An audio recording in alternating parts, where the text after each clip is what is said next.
the highest amount that we're talking about, which is $6, is actually not enough to live a life of dignity.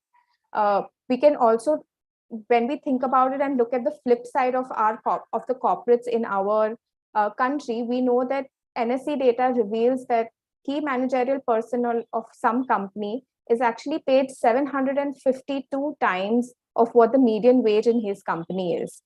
All of this makes me think, and it's something that we often reflect upon, is that the lack of a stable and sufficient income is often the root of the other vulnerabilities that these workers face. If they're not able to even secure 2 square meals for their families, then social security, savings, or the future different from the intergenerational cycle of poverty is such a faraway dream. Changing this reality for 90% of India's workforce, which is informally employed, it actually calls for a mindset change. It requires us and it requires corporate leaders to look at labor as more than just a cost center. It requires us to think that if we cannot even address the most basic of their basic necessities, then how will we ensure their well-being and provide them with a sense of agencies? This conversation today, and I speak on the behalf of a lot of my fellow panelists, that it is time to advocate for living wages, equality of opportunities and treatment, and the same wage for same work. Through this session, we will delve into actionable approaches on all of these themes and get perspectives from across the world. Our speakers have been working in this space for many years, and they will help us understand the nuances and provide avenues where we can act and make a difference. And so with that, I would like to call upon the first speaker for today, Neha Mishra, who is a part of the Solidarity Center, which is a part of WIMN, which is the Women in Migration Network. Neha, thank you for making time to be with us today. And I will hand over to you with a question on just, understanding how gender plays a role in determining the opportunities and treatment of women at work, and what has been your experience of working, deeper within the supply chain. Thank you so much for having me today, and thank you. I'm very excited about the topic of our discussion today. I do have a tendency to talk fast when I get passionate about what I'm speaking about, so someone just wave to me if I start taking off like a train. So first of all, again, thank you so much for having me.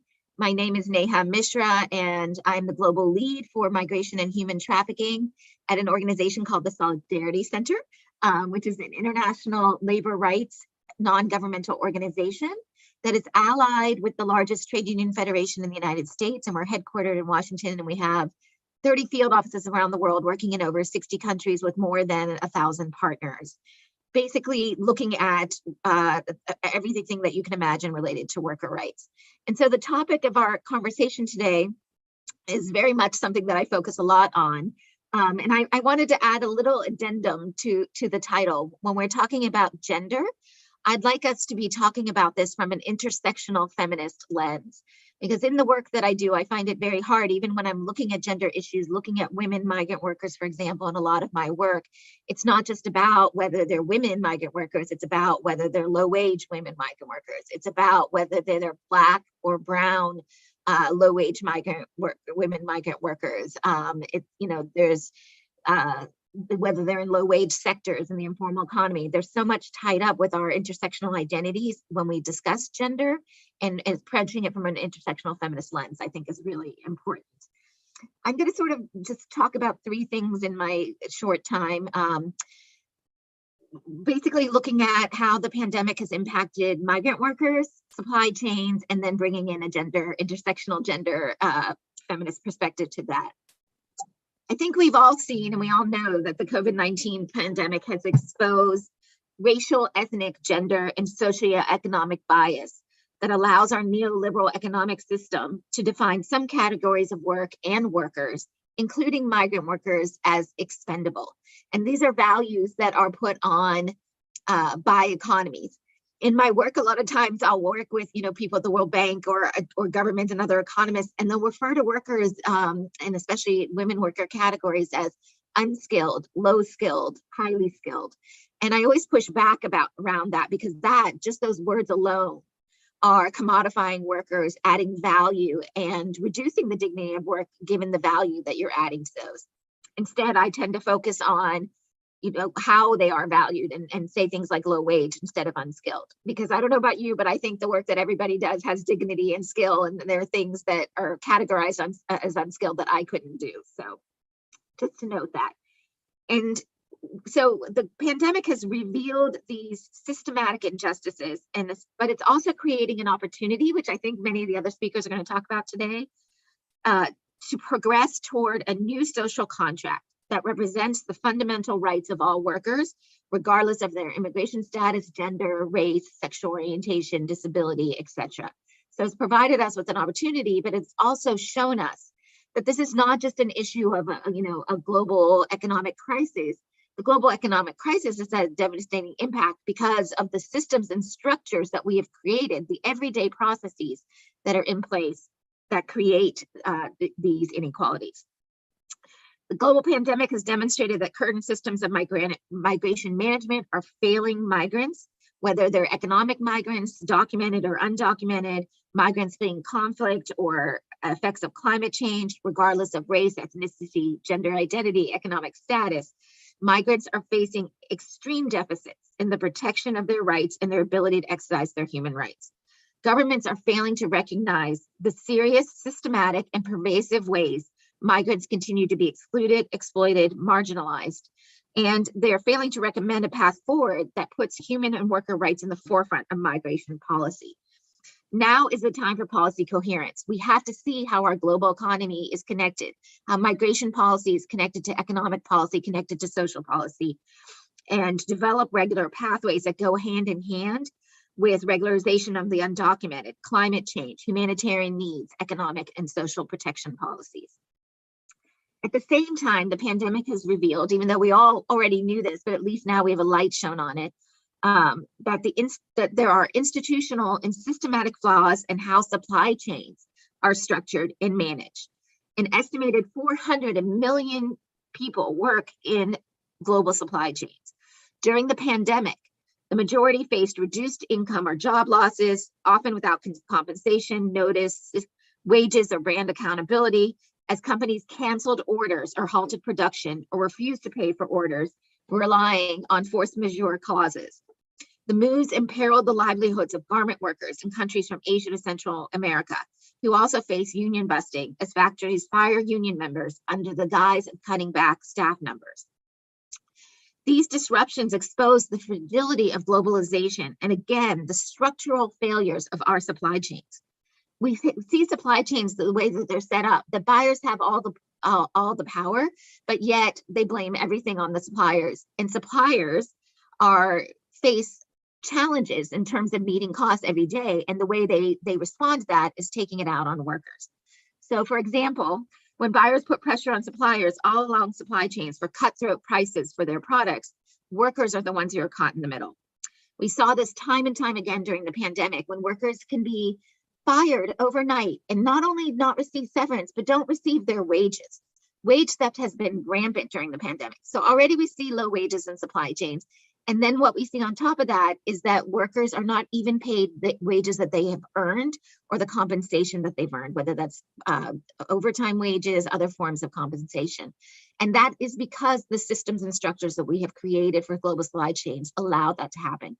Buyers can just say, we're done, cancel contracts. Suppliers can fire workers, especially women workers, migrant workers, other marginalized workers who are not covered by the protection of labor laws, and get away with it. So there's impunity for workers for wage theft, for employers for wage theft. So why would they do anything to stop it? I see that I'm already almost running out of time. So just a couple more things. Women workers, we saw that the COVID-19 crisis is pushing back on the limited gains that we've made on gender equality in the world of work. It's exacerbating feminization of poverty, vulnerability to violence, and women's equal participation in the labor force. Many of the industries in the formal economy that were directly affected by quarantines and lockdown, travel, tourism, restaurants, food production, frontline healthcare, feature a disproportionate number of women workers. Women workers also constitute a large percentage of the precarious informal economy. And again, the informal economy often has very little labor law protections, social protections, economic protections. So we've created, since I'm out of time, we've created an entire global economic and social protection system that excludes the vast majority of workers around the world, including, and in particular, women workers. And we undervalue the terminology that we assign to women workers, undervalues them. And we allow these supply chain systems and migration systems to exclude workers from social protections, from unemployment insurance, other economic protections. And then we're surprised when there's a devastating impact. And I'll just end to say that I really think this is the time. I'm getting very frustrated because I'm working in some migration policy forums now where governments keep talking about small fixes to these broken systems that we saw didn't work during the pandemic, trying to act like we can just go back to where we were. And thankfully, I think the next speakers are going to talk about how that is changing and that workers are pushing back and fighting back. And I think what we need to be doing now is not just addressing the small things, but looking at the systems and structures and the way things are set up, and turn towards a new social contract that I know we're going to talk about later. So thank you so much. Thank you so much, Neha. And that was extremely insightful, while also being extremely distressing to know that, like you said, not only is there a gender inequality, but then we have these classification and stereotypes that actually creates more of that segregation and discrimination. You also touched upon a point of wages and wage theft. But even before wages is the point about the low wages itself that you mentioned. So I would like to invite Shaheen to, Shaheen is a part of the Living Wages Foundation. I would like to invite Shaheen to speak a little bit about what really is this concept of living wages. Why is it important? Who is responsible for actually bringing about this aspiration into our ecosystem to make sure that the most basic of basic necessities, like I mentioned before, is being adhered to. Shaheen, thank you for joining us today. Handing over to you. Thanks so much. Great to be here. Good afternoon, everybody. My name is Shaheen Hashmat, and I'm Senior Project Manager at the Living Wage Foundation, where I lead on our global work. So as Neha has made abundantly clear, we know that low pay is a gendered issue, and that around the world, economies rely on the unpaid work of women, including childcare, cooking, cleaning, farming. We know that women are much more likely than men to work in low-paid jobs, and that the pandemic has pushed women disproportionately out of employment, reversing decades of progress on their participation in the labour force. Insecurity and low pay also add another layer of risk when it comes to likelihood of women experiencing gender-based violence. In the UK, we carried out research confirming that inflation also is a gender issue, due not only to the prevalence of women in low-paid roles, but also their spending commitments. Women spend a larger portion of their income on household goods that are susceptible to inflated prices, like food and cleaning products. We found that during a period of unprecedented rises to the cost of living, that many more low-paid women than men had fallen behind on household bills, and that more women than men had skipped meals regularly for financial reasons. Finally, half of low-paid women said that low income was a specific factor for increased levels of anxiety compared to 38% of men. All of these findings highlight how the effects of the gender pay gap are compounded by unpaid domestic labour and its associated costs. So what are we going to do about it? Well, at the Living Wage Foundation, we've been recognising employers that do pay a living wage based on the real cost of living, and we've been doing this for about 10 years now. The Living Wage campaign that led to the establishment of the foundation has been active for around 20 years, and our network of accredited employers now stands at almost 10,000, including around half of the FTSE 100. Collectively, over time, we've secured pay rises amounting to £1.79 billion back into the pockets of low-paid workers. One of the biggest questions I get asked on an almost daily basis is, what is a living wage, and how do we even begin to close the gap when we don't know what the rate is? And I'm going to get onto that in a second, but let me first say this. It does take the collaborative efforts of everyone involved and impacted by pay decisions to make significant progress on this at scale. But very often it just takes that one person within an employer organisation with the will to create change in their own immediate sphere of influence. We are working in countries beyond the UK where consensus has been reached on a rate, but speakers to engage in the issue. So it's worth bearing that in mind as we move forward. We define a living wage as the level of income an individual needs in order to live a decent life, where basic standards of living are met and to fully participate in society. The basket of goods likely to be included at minimum are housing, food, clothing, utilities, tax, transport, childcare, healthcare, savings, and social and cultural participation. Our principles for a global living wage also highlight the importance of the rate being set by reference to local living standards and needs that determine the basket of goods that should be included. They should be set in a transparent way, independent of control or manipulation by government, employers, or any other parties. Efforts to advance living wages should bolster freedom of association and provide a reference point for collective bargaining. So it should be seen as a floor and not a ceiling. There's a range of other principles and values that form the core of our approach, but I won't list them all now. What I will say is central to all of this at a more macro level is the importance of the governance around living wages driven by the broader movement. In the UK, we've got an independent living wage commission, an advisory council, and a group of principal partners. And all of these bodies include representatives from workers' unions, civil society, academics, and employers. And the foundation itself is part of Citizens UK, an alliance building organisation focused on building strong communities. And our theory of change is really underpinned by the idea of building power together at three main levels: community power, corporate power, and political power. And this informs the work that we do with our global living wage network made up of members in around 10 countries at the moment. I think I and others on this call will have made clear the moral case for paying a living wage, but I'm also going to focus a little bit now on the business case and why many employers are increasingly keen to engage on this topic. We worked with Cardiff Business School to carry out a survey of our entire employer network. And while the full report is yet to be published, I think in June or July, I'm able to share some of the top line findings now. Overall, 93% of employers reported that becoming a real living wage employer benefited the business.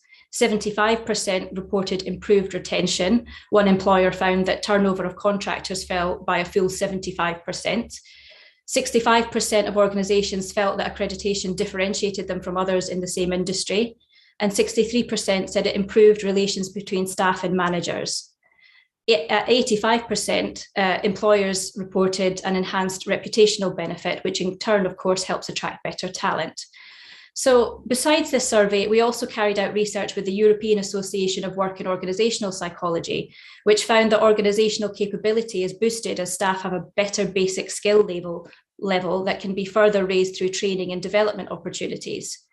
The living wage offers productivity improvements and cost savings, which in turn stabilise revenues and lead to new value creation. To give a couple of examples, KPMG during its first year of paying a real living wage found that turnover of cleaning staff fell from 44% to 27%. They reported the benefits listed above, but they also added that the initial increased cost of wages and other benefits was offset by the reductions in recruitment costs.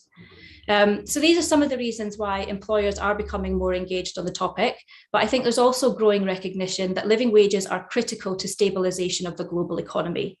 More money in the pockets of low-paid workers boosts aggregate demand, and public budgets would also benefit as states would need to spend less on supplementing inadequate wages through tax credits and in-work benefits. Increased aggregate demand would furthermore help states to generate more revenue through taxes and social security contributions. In one study carried out by the Harvard Business School in 2020, they estimated that closing the living wage gap worldwide would generate an additional $4.56 trillion every year through increased productivity and spending. That's an increase of 5.4% of global GDP for a cost of just $1.89 trillion. So assuming that you're now an employer who wants to do the right thing and pay a living wage to all directly employed staff, third-party contracted staff, and perhaps start to look at your supply chain too, where do you begin? My best advice would be to accredit where it's possible. Beyond the UK, these schemes exist in New Zealand, Canada, and most recently in the US with the launch of Living Wage for Us in November last year. Secondly, I'd advise that you build a living wage strategy based on the 10 steps outlined in the UN Global Compact guidance for employers, which includes suggestions around how to go about getting senior level buy-in, how to build an internal living wage working group involving all of the departments that have a decision-making role, including HR, procurement, CSR, finance, etc. How to identify an external partner to help measure the gaps or quantify in-kind benefits. So I would definitely take a look at that. I'll post some links in the chat to those resources. But thirdly, there are also some great practical tools being developed to support this work, like the IDH salary matrix tool, which looks at measuring the gap in specific sectors. I think right now they're looking at agriculture, but we'll be broadening out the scope to include manufacturing, hospitality, and a range of other sectors. I'll close by saying that there's growing recognition of the fact that a global economy built on the pursuit of exponential growth and hyperconsumption is simply not sustainable in every sense of the word. And that it's only by distributing income and wealth more fairly that we can even begin to address some of the most urgent challenges that we're facing today. And it has to be through provision of living wages across global value chains. Thank you. Thank you so much, Shaheen. I think you've given the listeners more than enough reason to, even consider a living wage and a very adequate explanation of what it actually means. When we think about the living wage as the cost of the necessities that you laid out and the basic cost of living, it actually doesn't need any more of a case to be made around that. We have with us Marta, who's going to provide a different perspective in terms of, while there are business benefits and the moral case of providing living wages, there's more than just money that can be looked upon as capital. So when you're making decisions in the business, how do you look at human and social capital also as capital and not just think about monetary impacts and of your decision making? So Marta, with that, I will hand over to you to speak about your experience and share some of the insights from your work in this space. Thank you, Pankuri. And yes, thank you very much for the invitation. It's great to be in this great discussion today with this good panel. So before starting, I'm going to present the Capitals Coalition. So I'm Senior Director at the Capitals Coalition. The Capitals Coalition is a global collaboration. So we are bringing together different stakeholder groups because we are facing big challenges and we need the support of everyone from academia, business, governments, the standard setters, the NGOs. So what we are intending to do is to transform the way in which decisions are made by making visible the value provided by nature, people, and society. So this is what we refer as the capitals. So what the difference is that we are trying to recognize these valuable things, nature, people, and society, as assets. Assets that are valuable because we depend on them, and because of our activities, the activities from governments, finance, and business could be impacting on them. So what we are trying is to make visible those values and the value of the impacts on them, because if they are assets and they are valuable and we are eroding them, we can realize, or we are restoring them, understanding the value, we can integrate that into our decisions and change our decisions, making those valuable things visible on them. So how we propose to approach this is using a capitals approach that they are framed into documents. So we published the Natural Capital Protocol in 2016, and 2 years after we published the Social and the Human Capital Protocol. So these protocols are for a business audience, and they are frameworks for to help businesses to identify which are these relationships with these capitals. So these relationships can be impacts or dependencies, and also we are helping companies to measure and value and understand the relative importance of those impacts and dependencies to integrate them into their decision-making process, to make them visible in their decisions. So these protocols are structured around 4 stages. So first, we are building on what Shaheen was explaining. We are trying to, helping businesses to understand why it's important to consider these capitals and which are the relationships with them. So we are building the business case. There are some risks and opportunities associated with those relationships with people, with nature, and with society. So then when companies have understood that there are those risks and opportunities because of, it could be an operational risk, it could be because of the relationship with the finance community because they want to drive the resources towards more sustainable activities. It could be because of the clients that are also asking for more sustainable activities from companies. There could be different drivers of risk and opportunity. So once we understood that is relevant to understand our relationship with the capitals, the companies should go and understand what is material. So going into a stage of a scoping stage to understand what is material for them.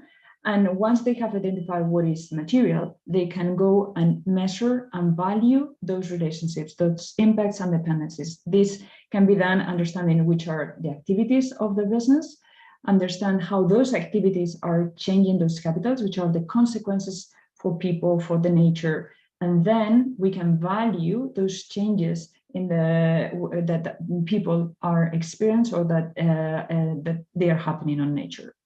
So when we have the information about the value of those impacts and dependencies, we can integrate them. So the last stage is the application stage. So we are going to incorporate those into the business decision-making processes.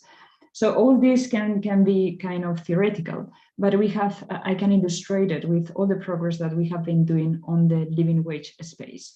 So we have been working with SIFT, that is a leading NGO on human rights, in trying to develop an accounting model for business to assess their progress towards a living wage. So our premise is that the living wage is a threshold, and paying below the living wage is eroding this thing that we have said that is valuable, it's a capital, is eroding the human capital. So the driver in this case for businesses, there are many drivers, as Shaheen has been explaining, but one of the key drivers is that the finance community is moving and now incorporating environmental, social, and governance criteria.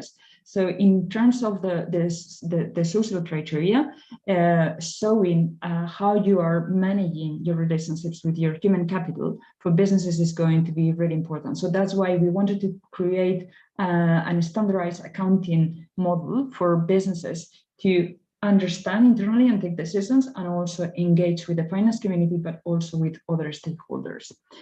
So in terms of how companies can measure and value, what we have been developing is this accounting model for companies to understand how many workers they have paid below the living wage and how far they are from the living wage, which is the gap. So once the companies have understood and measured this, they can go beyond and understand which are the consequences for the workers of being paid below the living wage. There are some consequences for workers, mainly in terms of health, because they don't have access to nutritious food, because they are not living in houses with good conditions. So all that is harming the health of workers. And we can, with some statistical information, we can make relationships, and companies can understand how much they are harming the health of workers. So with that, they have visibility and understood beyond, for example, the loss of productivity, which are the consequences also for the workers, not just for the businesses.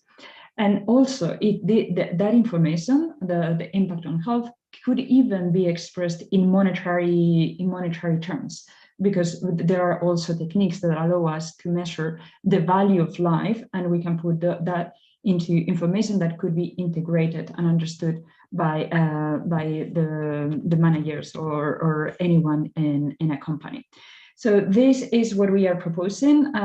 We are developing this accounting model to help companies especially understand how it's important, if they want to reduce their gap and move towards a target of paying everyone a living wage, where it's more important to act. Because with this information, we can understand that acting in countries with lower income will allow them to have more benefits. So for $1 paid in different countries, the reduction of the impact is bigger in those countries with lower income. So all this information is visible following this accounting model. So yes, we are now going for a piloting process, and this model will be published at the end of the year. And we expect some standard setters working internationally to pick these recommendations, to start asking all the companies to report on this information. And we hope to see this into the discussion when we have information about it. Thank you very much for the opportunity of sharing this today. Thank you, Marta. And it's a really interesting framework that you've shared about. And I've always been fascinated ever since I heard about it for the first time, considering the risks and impacts of the decisions on the workers and the larger community.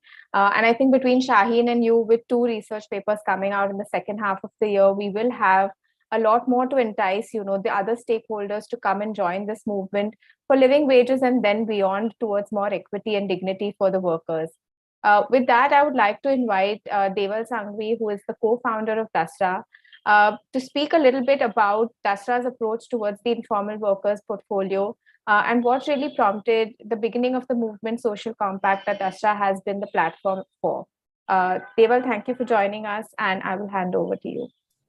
Thank you, Pankuri, and thank you everyone else. I think it's just such a big issue that we're all dealing with. And to be honest with you, one, I'm sure that we've been responsible for in terms of being blind for so many years and not realizing that we are considered employees and have had the privilege of working over Zoom over the last couple of years and having all the rights in the world. And most of the world, though, have workers. And even the differentiation between these two is shocking, yet still exist. I think to start off, I actually have a poem that was written and published last year. They wanted to bottle us. They wanted to bottle us in factories, construction sites, kitchen and homes, sing to some magic chant, dance to some esocentric promise. It was a story of a missing soul.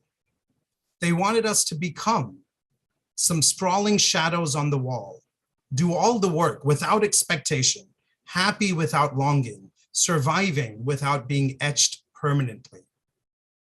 And I think this is the story for so many individuals across the world who are responsible for building our cities, feeding us, providing us transport, keeping us safe in this pandemic, yet they are considered workers, informal workers, unskilled workers, migrant workers. The list goes on and on and on. And these are individuals who have lacked dignity and equity. And as a society, we have enabled and allowed it to happen for decades, if not generations.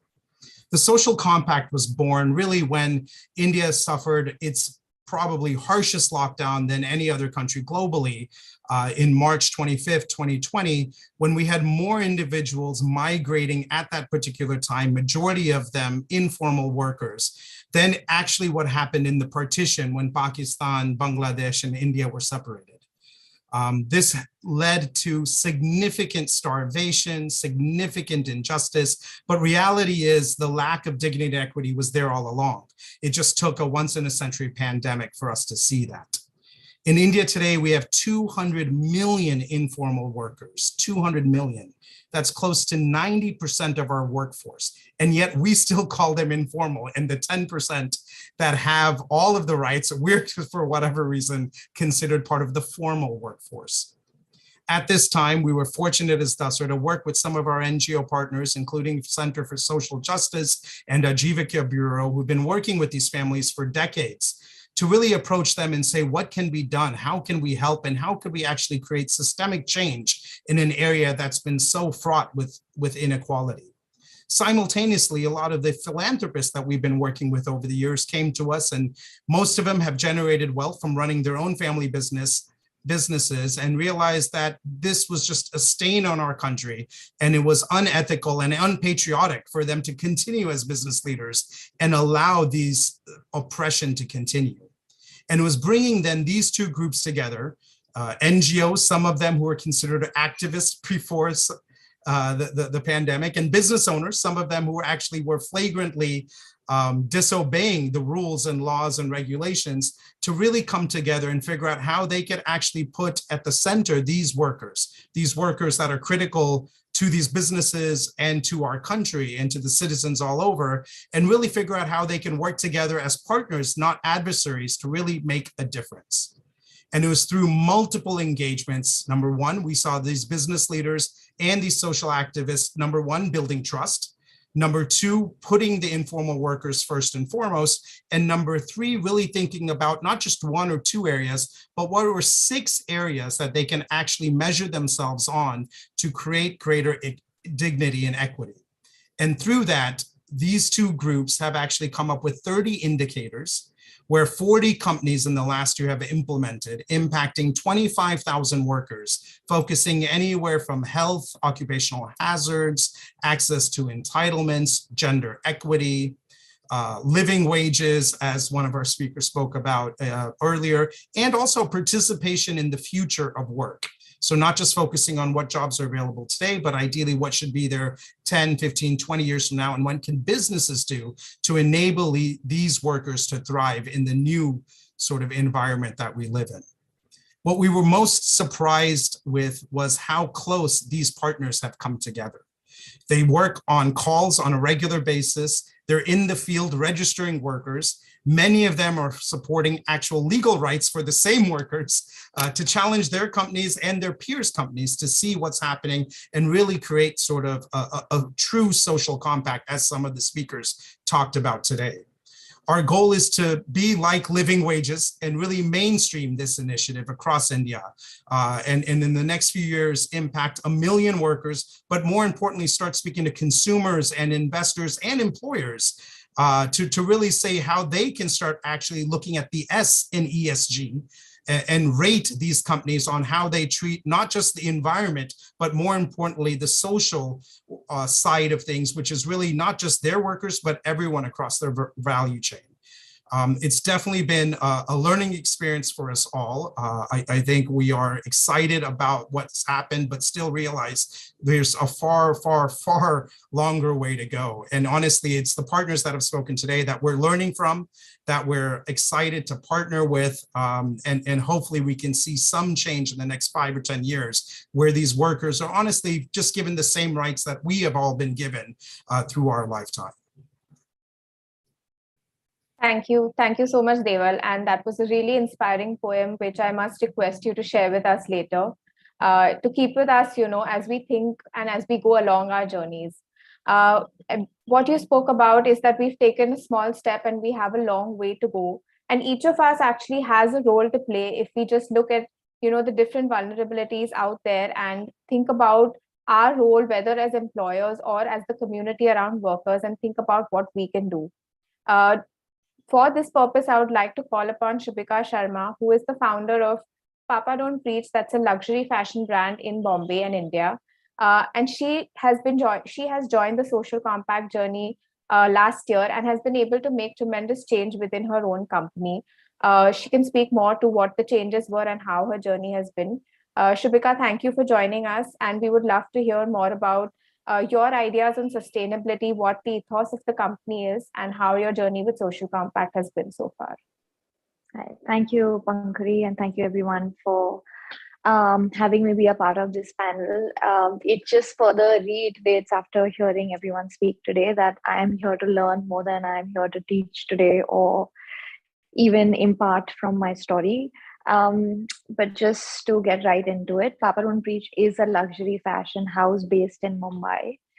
Until 2021, which was last year, we were a lean team of 80 members and have now grown 3x almost to 250 of us. And very soon we're looking at doubling up to hit a team strength of close to 500 by the end of this year. And this expansion within a short period of 1 year is how Social Compact and the Dasra team kind of came in and became our partners on this journey. Just to give you a little insight to what makes Papa Don't Preach unique, at least to me, and gives me the confidence that we will be able to do it better, is that Papa Don't Preach is a very young team. We are fueled by EQ over IQ. Our approach to any situation is empathetic and not sympathetic. I've actually written down things, old school. Okay, as a team, we are in a constant pursuit of the collective aspiration, which is at a very fundamental and a basic yet beautiful and poetic level, just the right for each and their families to lead the best quality of life. Having said that, today I'm going to speak about sustainability, but more specifically to do with the women representation in our company and to talk about sustainability through our business practices. Just to share a percentage with you, to put this in perspective, at a team strength of 180 people in manufacturing, only 10% of that is women. While our core team is 99% all women, the manufacturing team is at, I think, 16 or 18 women. And why that is because there are many, many reasons for it. They're so nuanced and so multi-layered that when I was speaking to Pankuri, I was like, oh my God, Pankuri, how do I just, put this all in 7 minutes? But a lot of the reasons are, of course, to do with the fact that we live in Bombay, which is the financial capital of India, not an industrial capital. So all the workers, the karigars that we do have on our team are migrant workers.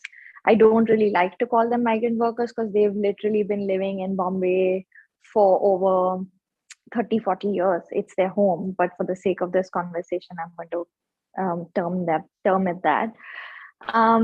So when they do migrate from cities, from villages, where they have been training since they were young kids in handwork, in embroidery, in tailoring, in stitching and cutting, invariably the one who migrates is the man and not the woman.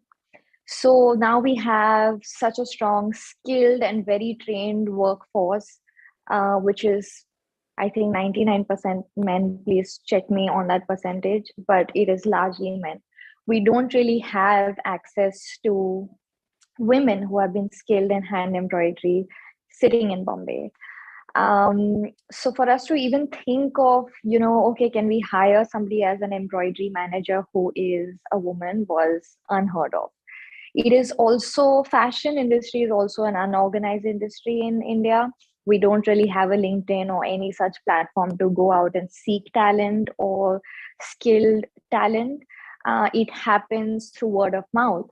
And what we really rely on are the leaders, which is a master for tailoring or a karkhana, like embroidery karkhana manager to get more teammates on. And how they employ and how they reach out to their people is, they actually take a train back into their villages, get a group of people together and bring them back into the city. They live together, 7, 8, 9 of them in one house and do this kind of work. Also women, whoever we have worked with. So we were always conscious about the fact that we wanted to work with women. We have for years now, I think over 4 or 5 years, been working with some amazing organizations that work proactively in rehabilitating and upskilling women, underprivileged women. So we've been working with them to create all of our upcycle packaging, the duster bags, with the women there, but we didn't know how to integrate women. Okay, sorry, 5 minutes up. Integrate women into our core team, which is where when Social Compact came in, they held up a mirror and they said, hey, you don't have any women. And we were like, yeah, we know, but we don't know how to do it. So they had like really, deep conversations with our masteries and all the leaders. And the reaction to the question of why don't you have women tailors or why don't you have women embroiderers was more of confusion and surprise than of any other kind of ill intent, because they themselves don't know if women can do this work, or they think that women are too delicate to do it because it requires like physically sitting there and working for hours at a stretch. They have left behind their wives and sisters and mothers who take care of the house and the softer aspect of everyday life. So the solution to that our team came up with was, we want women on our team. How can we get them? So we actually went into, sorry, can you hear me? Yes. So we actually, Yes, we can. okay. So we actually went in and created a completely separate aspect in our production line where we created work and a separate team to get women. We trained them in this task, which was it was like a middle step in our embroidery to tailoring where they just literally sit and cut thread. But that way we got 18 women into our team. So to just sum it up, what I will say is that as a young business, as a young team, it is very intimidating for us to take on this challenge of, bringing women representation into it. But how we can do it is by putting women in leadership roles, by having the patience to kind of train them, upskill them. One of my favorite examples is of Lily, which is Saraswati in my team. She joined me as a housekeeping staff, but today she is a stock manager, and she herself went out and recruited another girl in her team. So I feel that if we have women in leadership positions, if we have the time and patience to train and upskill them, if we give them the authority to recruit their own team, is when we will actually start seeing a change and representation happening within companies. Because giving them this not only gives women, I have seen this personally after conversing with the women in my team, is it just doesn't give them financial independence, but it gives them a sense of community, identity, and so much comfort, because often they're escaping abusive relationships, living conditions, and they're actually really excited to come to work just to be able to work with other women. I think Social Compact has helped us get insurance for our entire team, conduct health checkups, and just hold up this mirror to make our place a more sustainable and a better and a happy place to work at. I'm sorry I had to end it like that, but that's it. Thank you.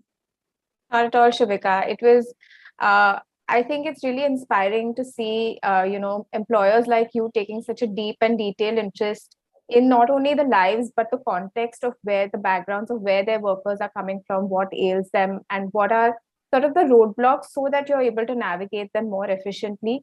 I think that's what the call to employers is, to, look at the workers out there as your own family, look at the ecosystem and see what change you can make.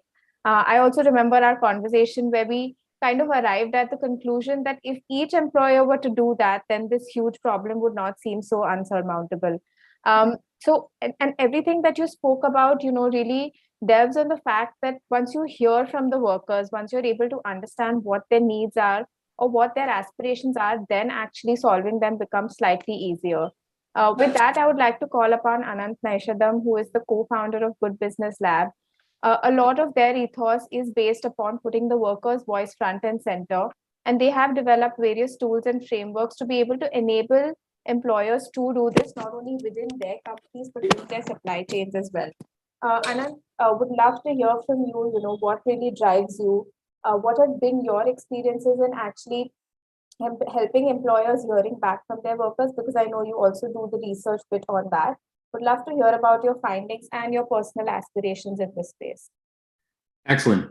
Thanks so much for everyone for sticking with us till the end here. I'm going to try to talk very quickly, but still articulate so that I don't breeze over the message.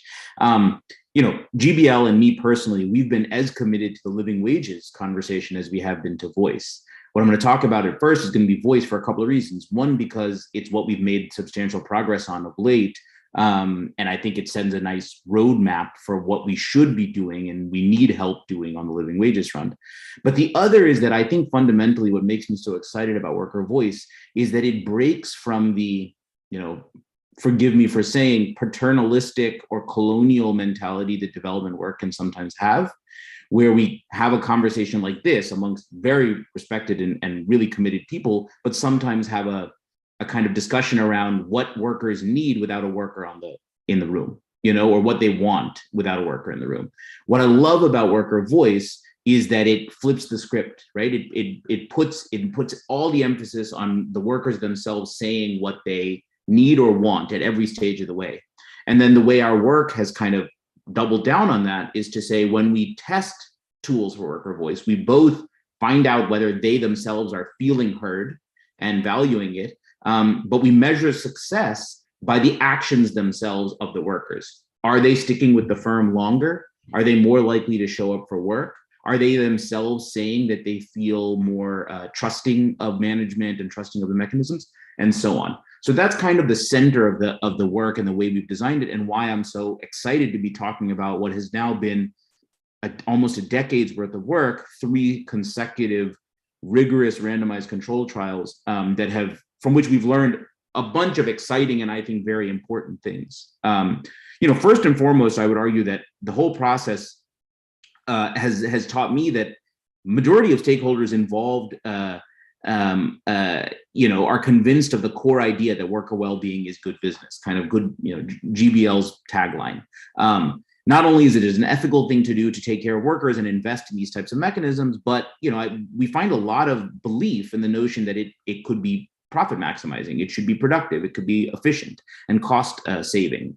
For example, when approaching worker, firms about doing this worker voice work, we had a lot of executives and HR managers alike express a lot of belief in the value of being able to track grievance and cases from workers, being able to demonstrate their own effort in trying to resolve those things and measure it, and even being able to use this tool to direct their attention to the most critical cases or any cases that seem to be common, and evidence of a more systemic problem.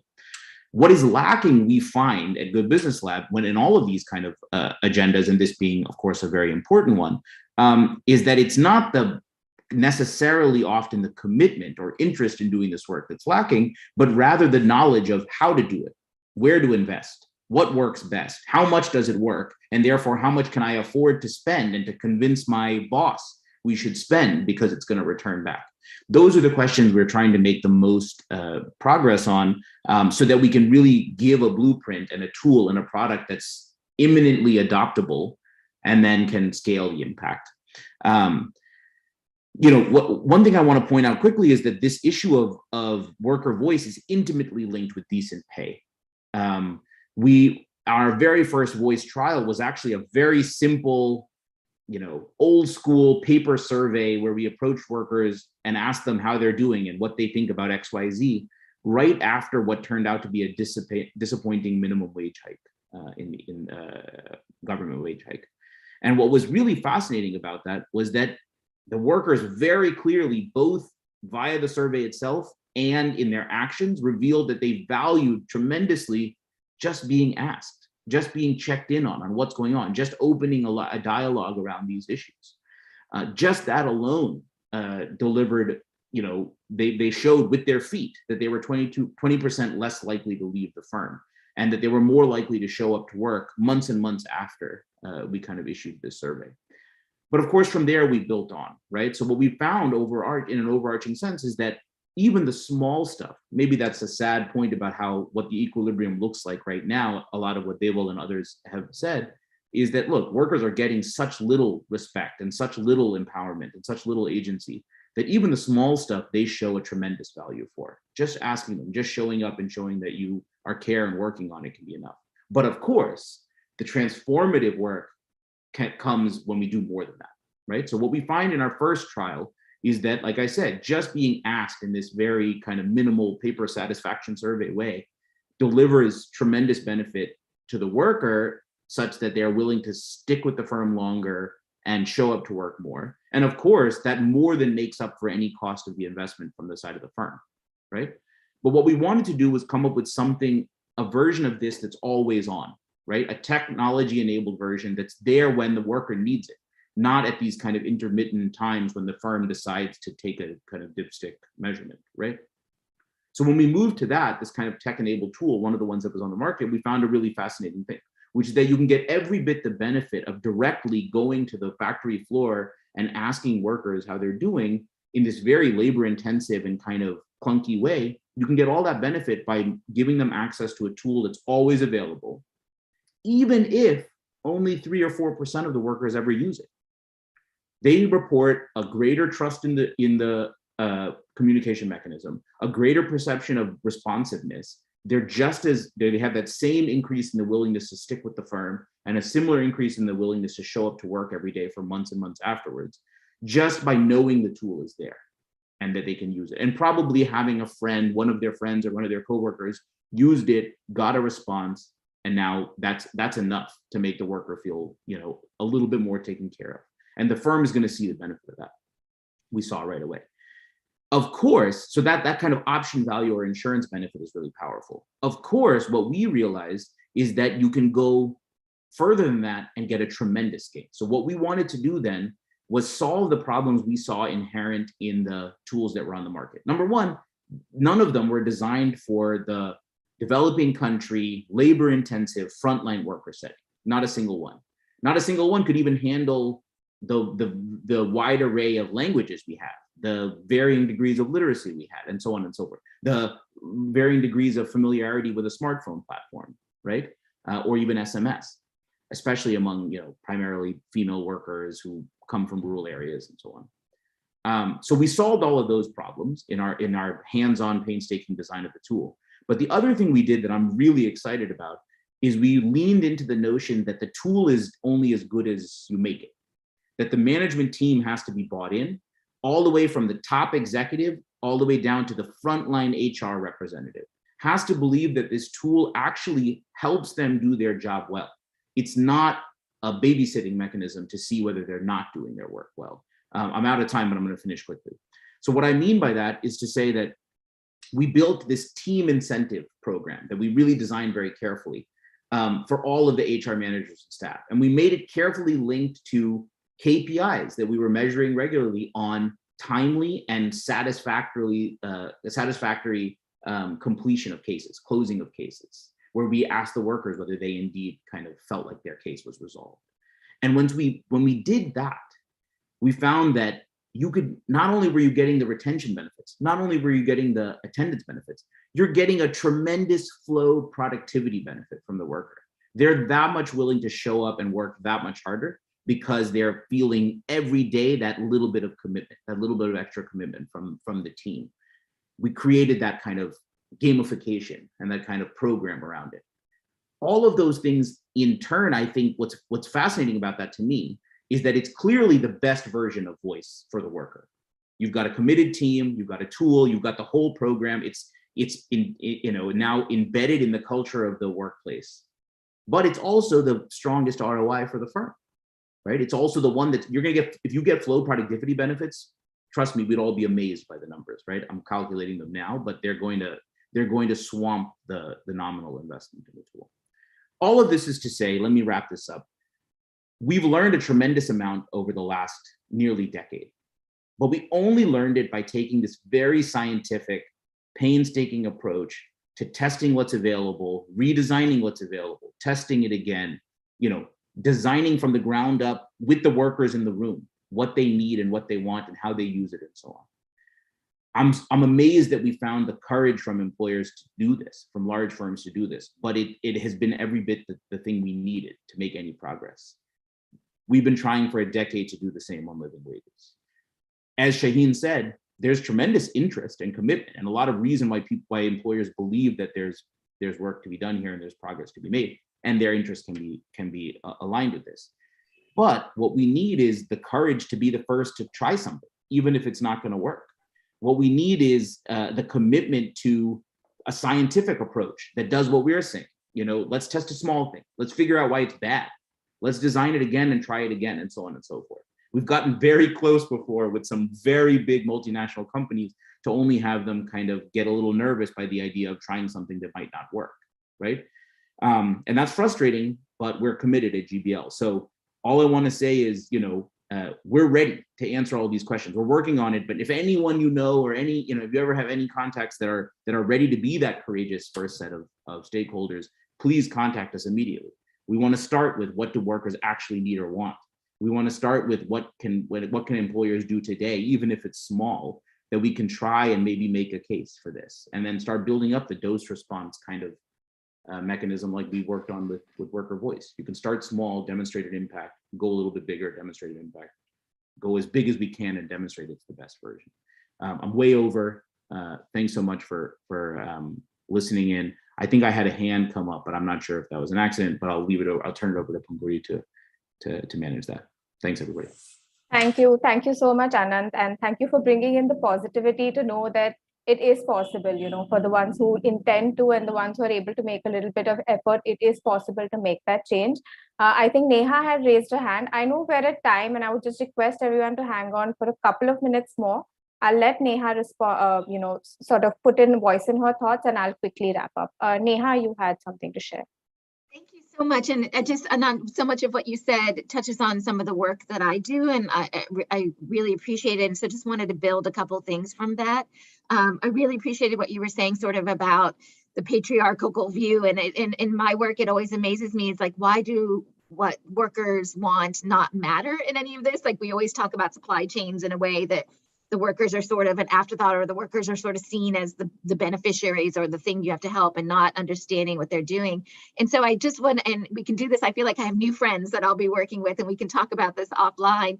But one of the things that I would just put out there is in our work is that we're actually moving away from using the term worker voice and instead using the term worker agency, because what we're seeing, very different from what you're doing, and you're doing what I would call agency, but people are using, and especially big corporations, the term voice to mean developing a hotline.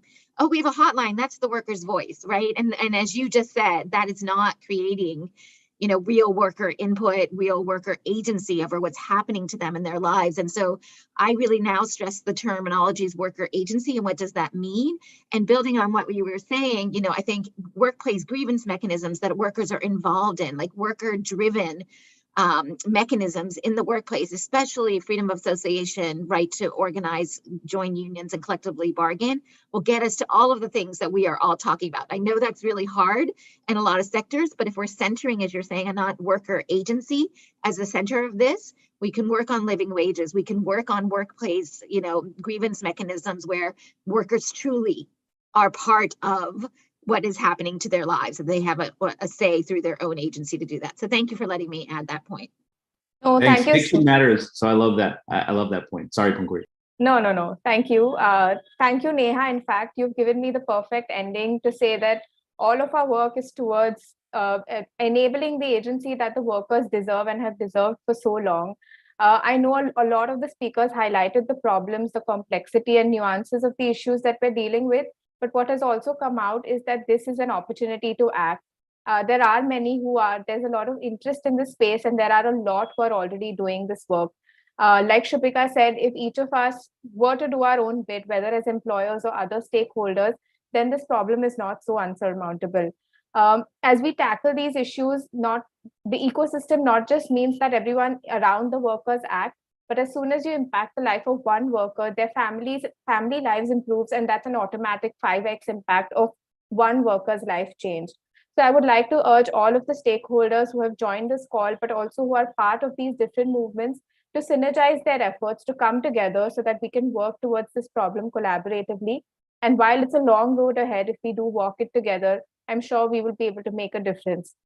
Thank you all for joining today. Thank you to the speakers once again for making this such an enriching conversation. And we hope to continue this offline and work together in this space. Thank you all once again, and good evening to everyone. Thanks. And thank you, Pankuri, for emceeing and organizing. Thank you.